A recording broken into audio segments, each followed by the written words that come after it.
Bonjour tout le monde, bienvenue dans ce C'est lundi que lisez-vous. Donc j'ai pas fait de vidéo la semaine dernière, je vous ai expliqué pourquoi sur le email mailbox. Donc on va faire le C'est lundi donc des 2 dernières semaines, qui est pas mis gros malheureusement. Donc on va commencer avec Gone tome 5. J'ai vraiment beaucoup aimé. Il y a moins d'action que dans le tome 3 et 4. Mais voilà, c'est beaucoup plus long, c'est un peu une pause avant le tome final, donc le 6ème tome qui sort en octobre 2013. Ça va être très longtemps.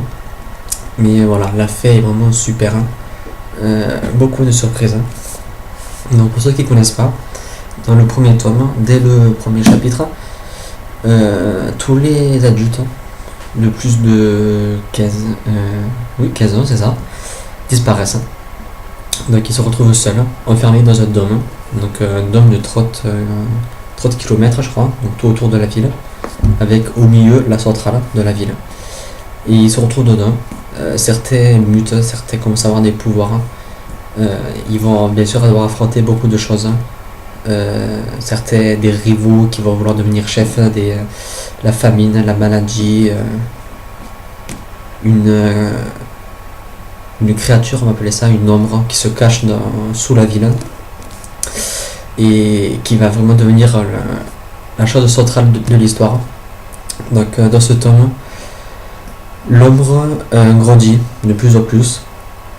Elle a, comment dire, sans spoiler, on va dire que le dôme qui recouvre laissait passer le soleil, et petit à petit, dès le début, on va apprendre que le dôme noircit, la surface du dôme noircit petit à petit. Ils vont petit à petit se retrouver, ça fait des répétitions, ils vont se retrouver dans le noir complet. Donc la panique va commencer à arriver.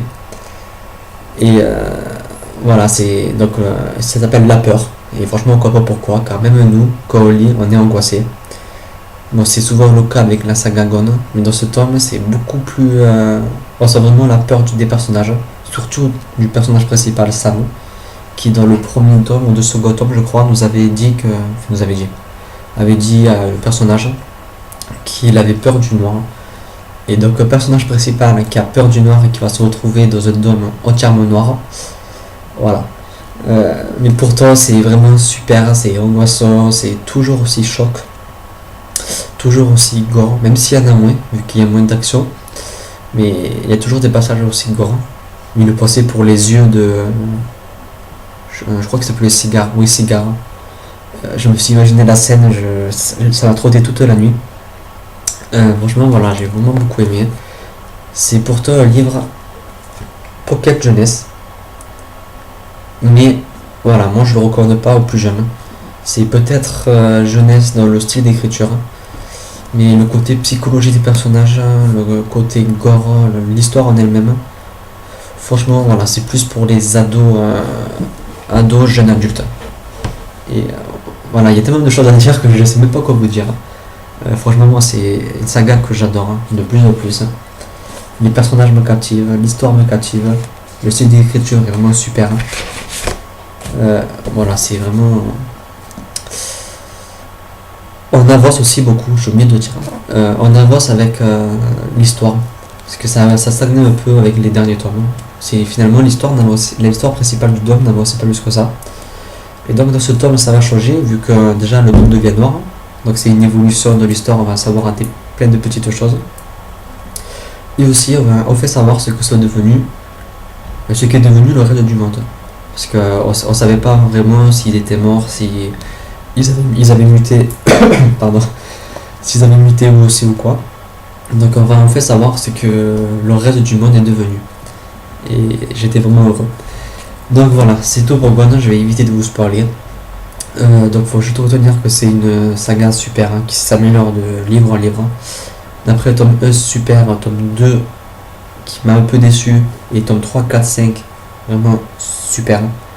Je me répète, mais voilà, c'est super et c'est vraiment une saga que je vous recommande.